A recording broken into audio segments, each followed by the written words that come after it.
सभी को नमस्कार। नववर्ष की हार्दिक शुभकामनाएं। नववर्ष 2026 आपके लिए सुखमय, मंगलमय और तरक्की प्रदान करने वाला हो। लास्ट क्लास में हम पढ़ रहे थे वाक्यांश के लिए एक शब्द। उसी के क्रम को आगे बढ़ाते हुए आज कुछ शब्द देखें। जो पहले न हुआ हो, जो पहले न हुआ हो, इस वाक्यांश के लिए एक शब्द क्या होना चाहिए? तो इसके लिए जो शब्द आता है वो आता है अभूतपूर्व। अभूतपूर्व। जो पहले न हुआ हो उसे क्या कहते हैं? अभूतपूर्व कह दिया जाता है। जो कम जानता हो, जो जानता तो है लेकिन कम जानता है, तो अल्प। अल्प मतलब कम, ज्ञ का मतलब जानने वाला, तो कम जानने वाला क्या होगा? अल्पज्ञ हो जाएगा। जो विधि या कानून के विरुद्ध हो, अवैध। अवैध। जो भला बुरा नहीं समझता हो, सोच समझ कर काम नहीं करता हो, तो कौन व्यक्ति भला बुरा नहीं समझता, कौन व्यक्ति सोच समझ कर काम नहीं करता? जिसमें विवेक नहीं होता उसे अविवेकी कह दिया जाता है। अविवेकी।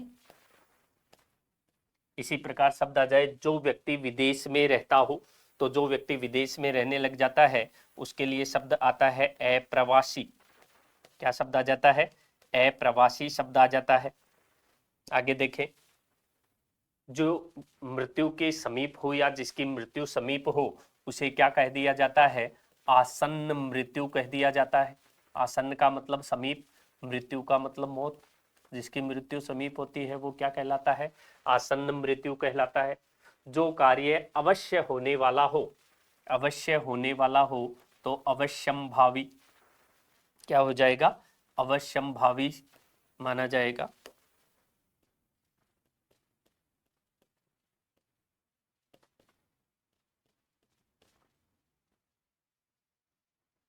जो शोक करने के योग्य न हो उसे क्या कह दिया जाता है? अशोक्य कह दिया जाता है। अशोक्य कह दिया जाता है। जो शोक करने के योग्य न हो वो अशोक्य। वह जिस पर हमला किया गया हो, बताओ देखें, कल्पना करो, वह जिस पर हमला किया गया हो उसके लिए क्या शब्द आता है?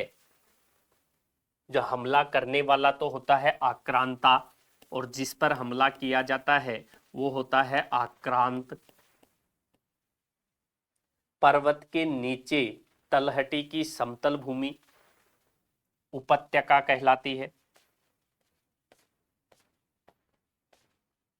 पर्वत के नीचे तलहटी की जो समतल भूमि होती है वो तो कहलाती है उपत्यका, और पर्वत के ऊपर जो समतल भूमि होती है उसे कहा जाता है अधित्यका। नीचे की समतल भूमि के लिए शब्द आता है उपत्यका, और ऊपर की समतल भूमि के लिए आता है अधित्यका। अगला प्रश्न है, जो बात जिसने अपना ऋण पूरा चुका दिया हो उसके लिए शब्द आता है उऋण। उऋण हो गया।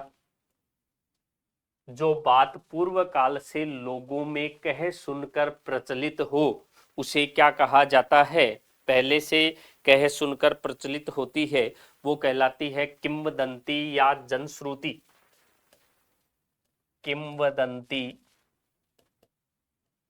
या फिर जनश्रुति भी कहा जा सकता है। जो अच्छे कुल में उत्पन्न हुआ हो, बार बार पूछा जाता है वाक्य ये। अच्छे कुल में जन्म लेने वाला कौन होता है? कुलीन। अपने लिए किए गए उपकार को याद रखने वाला कृतज्ञ, ये भी आता है कृतज्ञ। ये समश्रुत भिन्नार्थक शब्दों में भी पूछ लिए जाते हैं। कृतज्ञ का मतलब अपने ऊपर किए गए उपकार को याद रखने वाला, और अपने ऊपर किए गए उपकार को भुला देने वाला कृतघ्न। कृतघ्न। आगे देखें। जिसे खरीदा या मोल लिया गया हो, जिसे खरीदा गया हो वो क्या होता है? क्रीत। जिस वस्तु को अपन खरीद लेते हैं वो वस्तु क्या होती है?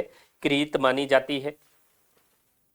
घास खोदकर बेचकर अपने जीवन निर्वाह करने वाला घसियारा।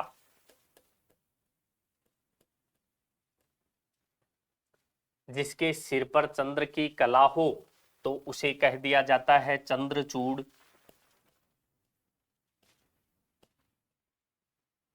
जिस पर चिन्ह लगाया गया हो वो होता है चिन्हित।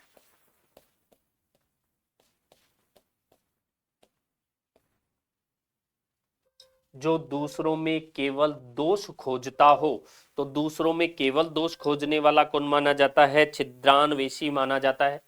कौन हो गया? छिद्रान्वेषी।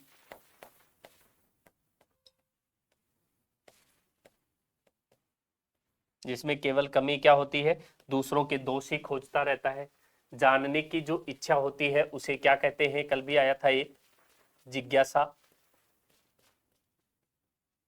अगला देखें, भूत वर्तमान और भविष्य को देखने वाला।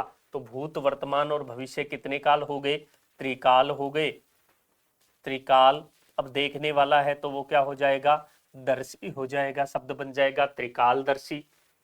जिसे कठिनाई से समझ आता हो। समझ में तो आता है लेकिन कठिनाई होती है, उस कठिनाई के लिए शब्द क्या होता है? दुर्गेय या दुर्बोध। समझ में आने के लिए क्या होगा? दुर्बोध। समझ में आता है वो तो क्या हो जाता है? दुर्बोध।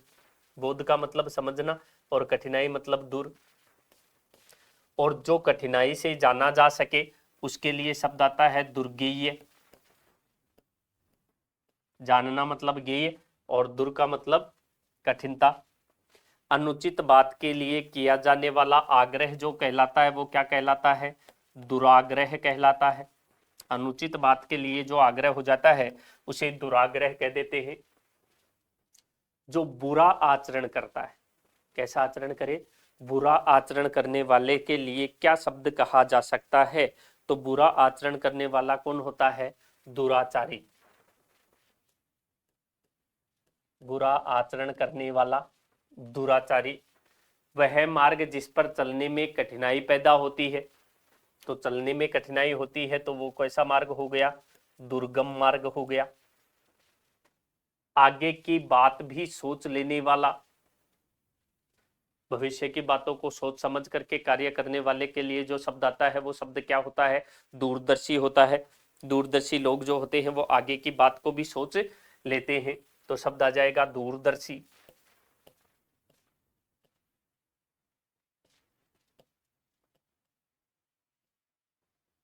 इसी प्रकार जिसका कोई अर्थ न हो, अनर्थ, या जिसका कोई अर्थ न हो।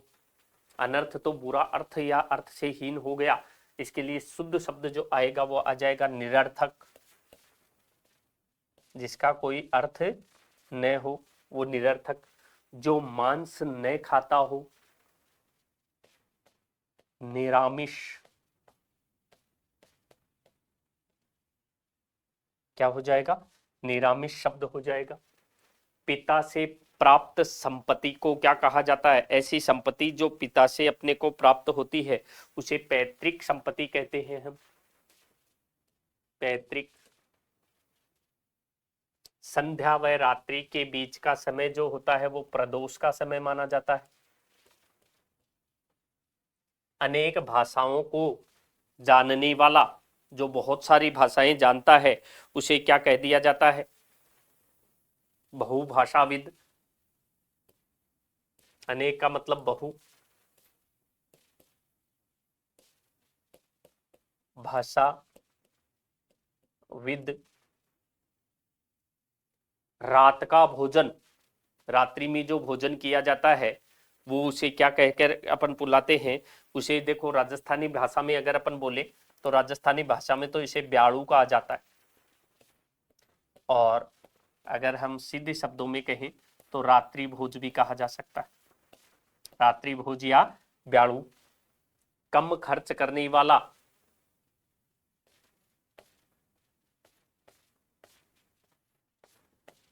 मितव्ययी।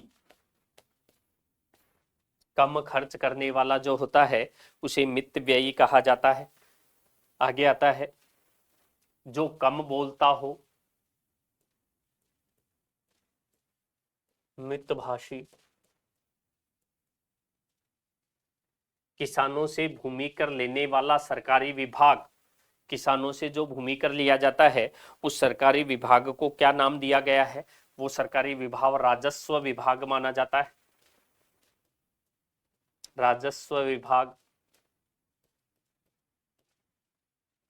इसी प्रकार जिसने मृत्यु को जीत लिया हो, मृत्युंजय।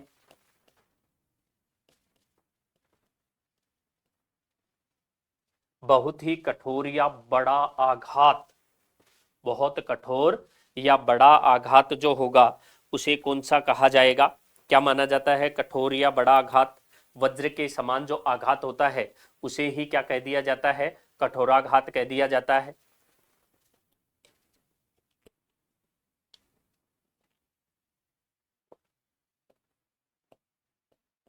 वज्राघात। इसी प्रकार जिसका कोई आदि और अंत न हो, अनंत।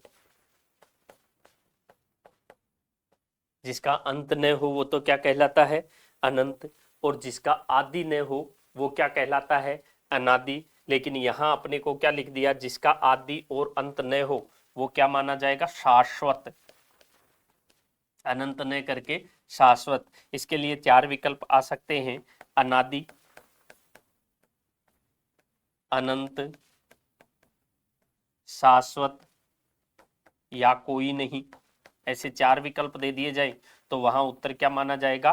शाश्वत शब्द जो है वो शुद्ध रहेगा। अगला देखें, जो सब कुछ जानता हो, सर्वज्ञ।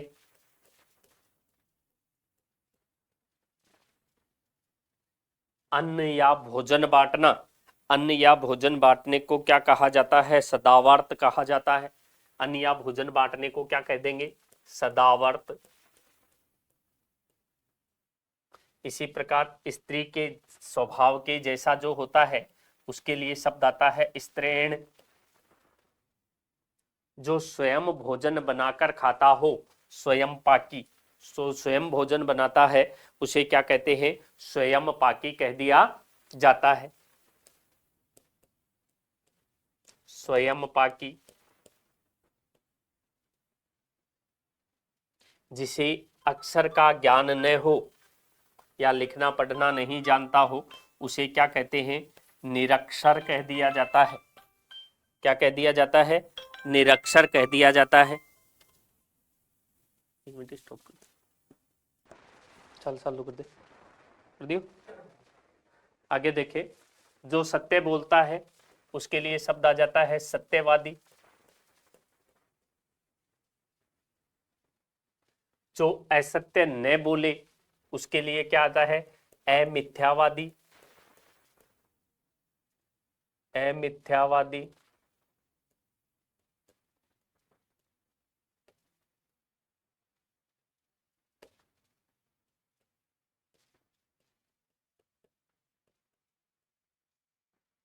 जो सब कुछ पाने वाला हो, सर्वलब्ध।